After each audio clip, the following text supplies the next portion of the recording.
2021년 새해 첫 주일을 맞아서 변함없는 하나님의 은혜와 사랑이 우리 모든 성도님들의 가정과 또 일터에 충만하기를 기원합니다. 좀처럼 진정되지 않는 이 코로나 바이러스 확산 때문에 오늘도 어쩔 수 없이 비대면 예배로 드리게 되었습니다만 그 어느 때보다도 하나님의 은혜와 또 말씀을 사모하는 심령으로 예배에 참여한 우리 모두에게 위로와 또 격려와 소망의 은총이 풍성히 임할 것을 확신합니다. 하나님의 말씀 제가 공독하겠습니다. 마태복음 14장 22절에서부터 33절까지 말씀입니다. 신약성경 24쪽. 예수께서 즉시 제자들을 재촉하사 자기가 무리를 보내는 동안에 배를 타고 앞서 건너편으로 가게 하시고 무리를 보내신 후에 기도하러 따로 산에 올라가시니라. 저물매 거기 혼자 계시더니 배가 이미 육지에서 술이나 떠나서 바람이 거스름으로 물결로 말미암아 고난을 당하더라. 밤사경에 예수께서 바다 위로 걸어서 제자들에게 오시니 제자들이 그가 바다 위로 걸어오심을 보고 놀라 유령이라 하며 무서워하여 소리지르거늘 예수께서 즉시 이르시되 안심하라 나니 두려워하지 말라. 베드로가 대답하여 이르되 주여 만일 주님이시거든 나를 명하사 무리로 오라 하소서 하니 오라 하시니 베드로가 배에서 내려 무리로 걸어서 예수께로 가되 바람을 보고 무서워 빠져가는지라 소리질러 이르되 주여 나를 구원하소서 하니 예수께서 즉시 손을 내밀어 그를 붙잡으시며 이르시되 믿음이 작은 자여 왜 의심하였느냐 하시고 배에 함께 오름에 바람이 그치는지라 배에 있는 사람들이 예수께 절하며 이르되 진실로 하나님의 아들이로소이다 하더라. 아멘. 2021년 올해는 신축년 소띠해, 그 중에서도 흰소띠해라고 합니다. 전통적으로 이 흰소는 신성한 기운을 가지고 있다고 하는데 신축년에는 이 흰소의 의미처럼 상서로운 일들, 좋은 일들이 우리 주변에서 많이 생겨나기를 기대해 봅니다. 소는 하품밖에 버릴 것이 없다 하는 속담이 있을 정도로 소는 우리 일상과 아주 밀접하고 또 우리 삶에 많은 유익을 안겨줍니다. 우리네 삶이 이 소의 일생을 닮았으면 좋겠습니다. 하나님 앞에서뿐만 아니라 함께 더불어 살아가는 이웃들에게 보탬이 되고 또 기쁨의 원천이 되는 그러한 삶 말입니다. 그와 같은 삶에 무슨 비법이 따로 있는 것은 아닐 거라는 생각이 듭니다. 우보천리, 소의 그 우직한 걸음으로 천리를 간다는 뜻으로 서두르지 않고 또 욕심부리지 않고 묵묵히 제 길을 걷다 보면은 마침내 제 할 일을 다 이룰 수 있게 될 것입니다. 이 우직한 소처럼 성도들이 말씀에 순종하여 살고 또 예수를 진실로 잘 믿으면은 반드시 복을 받습니다. 의로운 삶을 하나님께서 인정해 주시고 경건한 생활의 결국은 생명이요 평안이요 구원임을 우리는 믿어 의심치 않습니다. 야고보서 4장 8절 말씀처럼 하나님을 가까이 하라. 그리하면 너희를 가까이 하시리라. 시편 11편 7절 말씀. 여호와는 의로우사 의로운 일을 좋아하시나니 정직한 자는 그의 얼굴을 배우리로다. 우리가 잘 알고 있는 사도행전 16장 31절의 말씀. 주 예수를 믿으라. 그리하면 너와 내 집이 구원을 받으리라. 이런 약속의 말씀들이 이를 보증해주고 있습니다.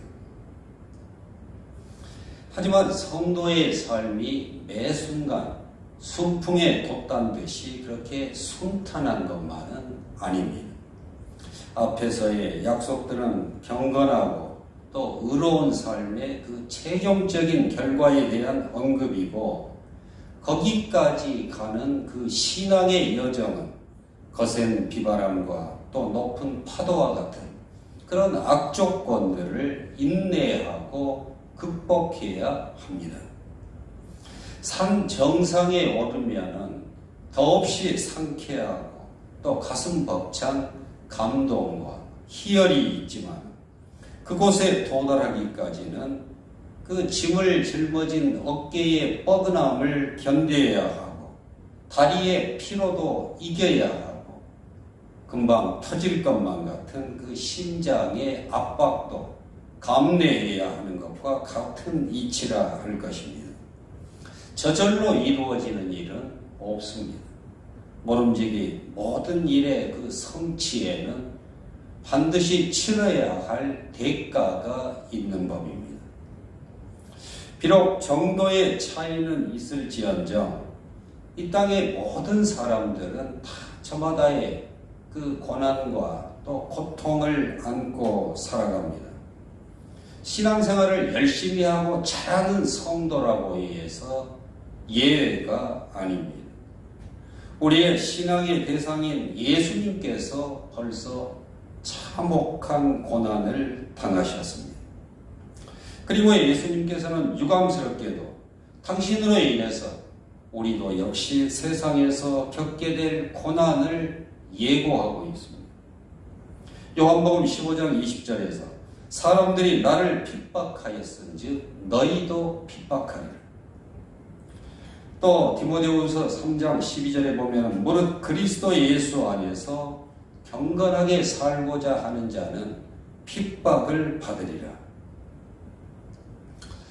우리는 어쩌면은 줄을 잘못 선 사람인들인지 모르겠습니다. 과연 그러한지는 좀 더 두고 보십시다. 오늘 본문에서 예수님은 그 벳세다 지역에서 그 빈들에서 오병이어의 기적을 행하신 후에 제자들에게 여기에 머물러 있지 말고 빨리 건너편으로 가라고 재촉하십니다. 여기에서 중요한 것은 그 건너편 게네사렛으로 가는 것이 아니라 지금 여기 벳세다를 떠나라는 것입니다. 왜 예수님께서는 이렇게 제자들을 재촉해서 벳세다를 떠나도록 하시는 것일까요? 그것은 바로 예수님께서 누구이신지를 제자들에게 바로 가르쳐 주시기 위함입니다. 벳세다는 예수님께서 오병이어의 기적을 행하신 곳입니다. 그래서 오병이어의 기적을 목격한 사람들은 예수님을 붙들어서 자기들의 임금으로 삼고자 했습니다. 그러나 예수님은 그들의 생각을 하시고 피하셨습니다. 그것은 예수님이 이 땅에 오신 진정한 목적이 아니기 때문입니다. 이러한 일은 오늘날에도 우리 주변에서 많이 일어나고 있습니다.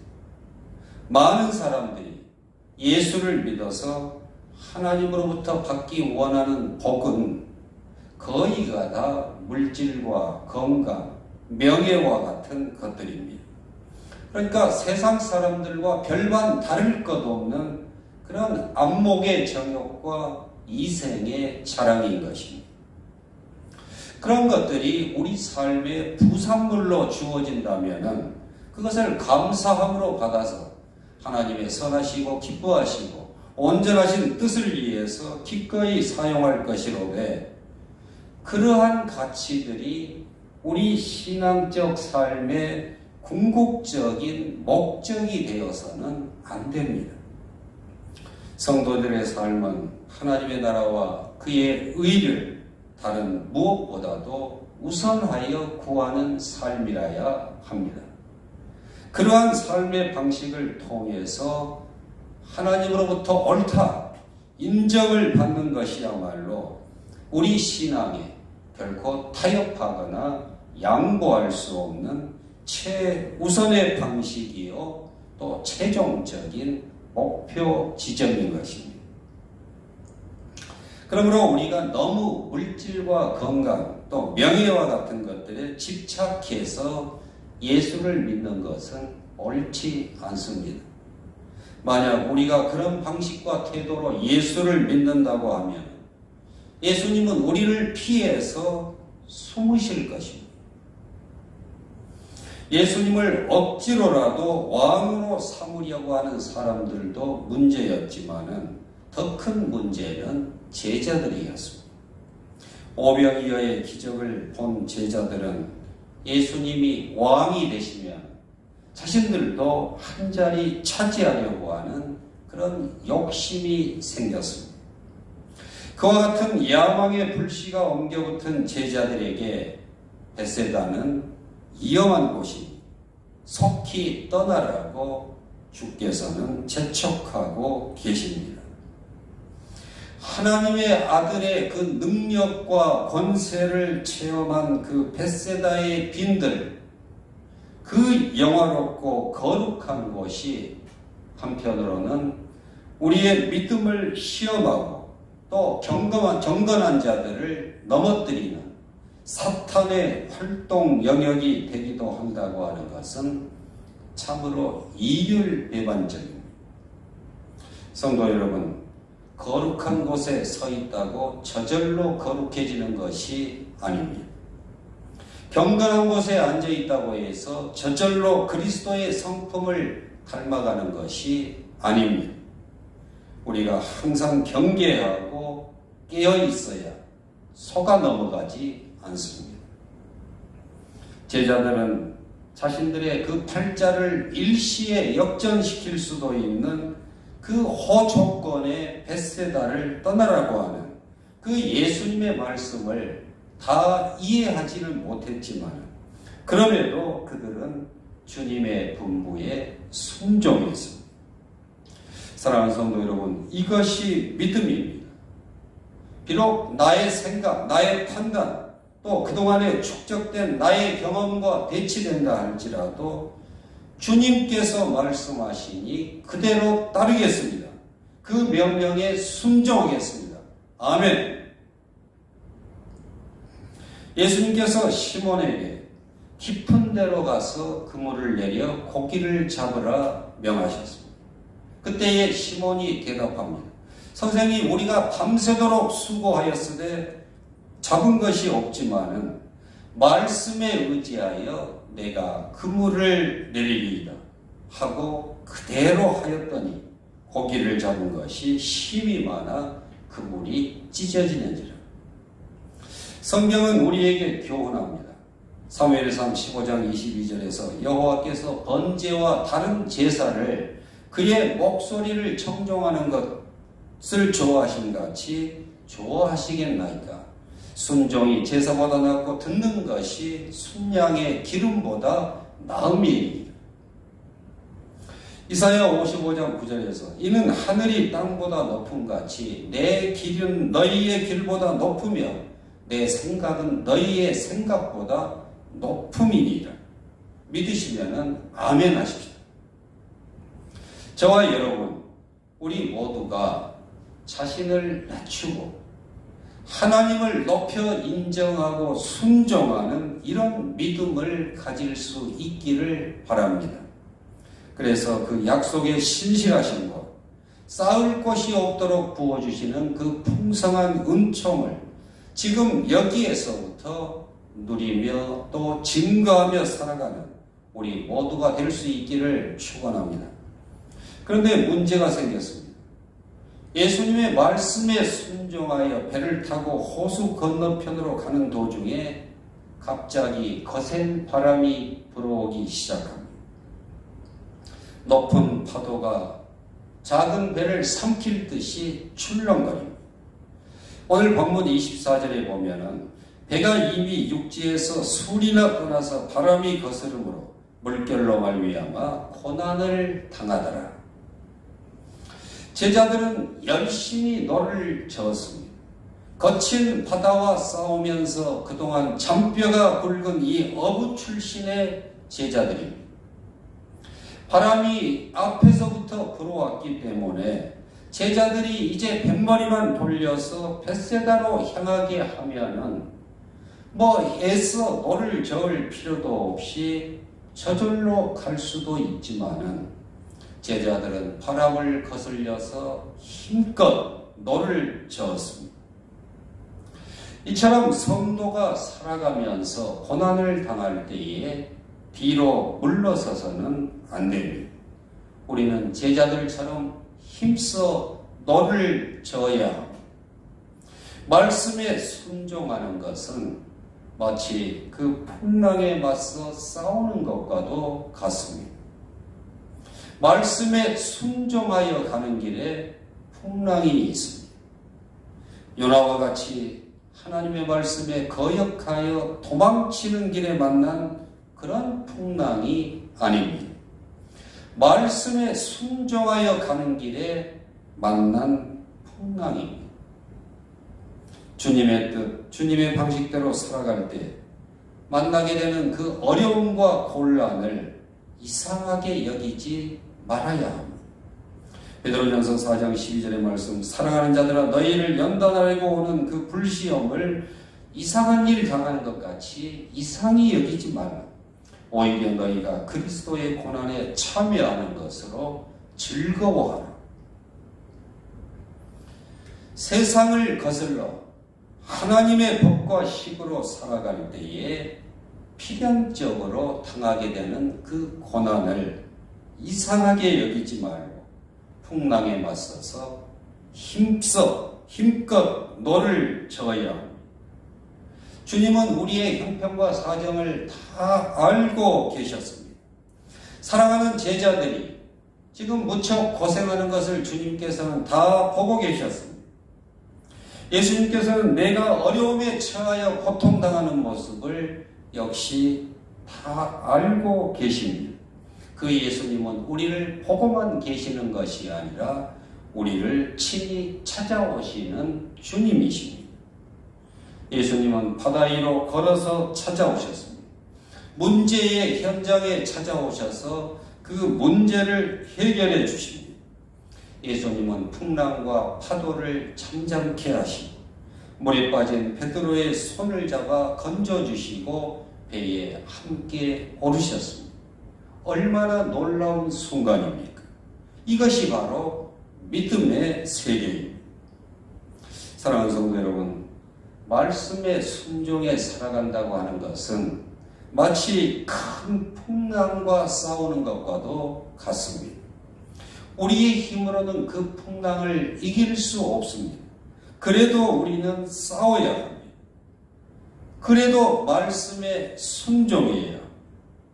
힘들더라도 낙심하지 말고 타협하지 말고 오직 믿음의 주요 온전케 하시는 이인 주님을 바라보면서 힘써 노를 저어야 합니다. 성도가 고난을 당할 때 힘들다고 쉽게 뱃머리를 돌려버려서는 안 됩니다. 뱃세대로 돌아가면 주님을 만날 수 없습니다. 비록 힘들고 고통스럽지만 말씀과 더불어 싸우는 그 자리가 바로 주님을 만나는 자리라고 하는 것을 잊지 마시기 바랍니다.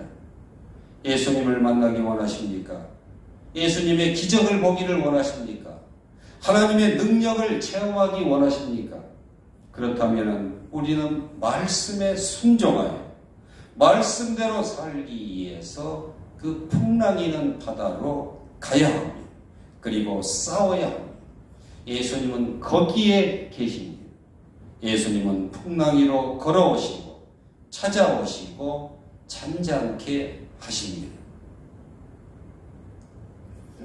고난을 당하는 성도가 낙심하고 포기하고 타협하면은 그것은 곧 죽는 길입니다. 끝까지 예수님을 붙들기를 바랍니다. 조금만 어려우면 이내 뱃머리를 돌려서 쉬운 길, 편한 길만 찾는 그런 신앙의 태도로는 결코 주님을 만나지 못합니다.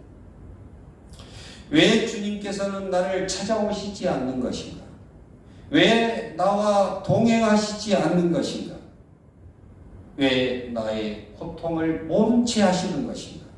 불평하기 이전에 내가 너무나도 이르게 뱃머리를 돌려버리는 그 쭉정이 신앙에 머물러 있지는 않은가 하고 자신을 먼저 살펴야 합니다. 세상적인 유혹의 풍랑, 욕심의 풍랑, 실패와 질병의 풍랑, 그리고 내가 도무지 감당할 수 없는 큰 풍랑이 일어나서 나를 삼키려고 합니다. 그러나 하나님은 우리에게 말씀하십니다. 두려워하지 말라. 내가 너와 함께함이라. 놀라지 말라. 나는 내 하나님이 되리라. 내가 너를 굳세게 하리라. 참으로 너를 도와주리라. 참으로 나의 의로운 오른손으로 너를 붙들리라. 성도가 고난당할 때에 더욱더 주님을 주목하고 그 말씀대로 순종만 한다면 그 고난은 결국 주님의 기적을 보는 그런 기회로 바뀌게 될 것입니다.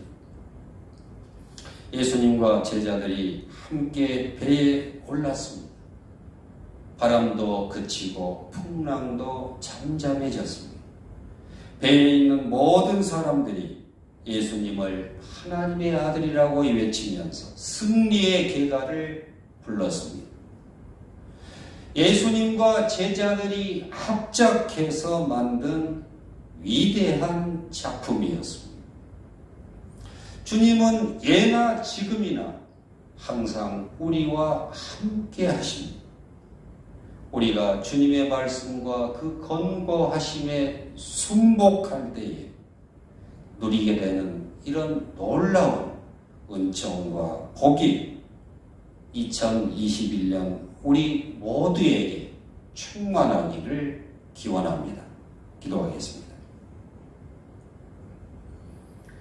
거센 풍랑과 높은 파도를 잠잠케 하신 권능의 주님, 우리의 인생을 위협하고 두렵게 하는 이러한 풍파가 그칠 새가 없지만 주님께서는 능히 그 모든 풍파를 잠잠케 하실 수 있는 분이심을 믿습니다. 믿음이 없어 그저 발만 동동 구르고 쉽게 사는 길만 택하고자 하는 그런 세속적인 욕망들을 떨쳐버리게 하여 주시옵소서. 세상적인 경험과 지식과 풍습에 잇대어 살아가지 아니하고 죽으면 죽으리라고 하는 그 일사각오의 믿음을 가지고 오직 주님의 말씀에 순종하여 살아가므로 그 모든 풍파가 잠잠해지고 마침내 구원의 주님을 찬양하고 경배하는 자리에 도달할 수 있는 우리 모든 목화성교회 성도들이 다 되게 하여 주시옵소서. 안심하라. 나니 두려워하지 말라. 오늘도 변함없는 그 위로와 권능으로 우리 가운데 오시는 예수님의 이름으로 기도하옵나이다. 아멘.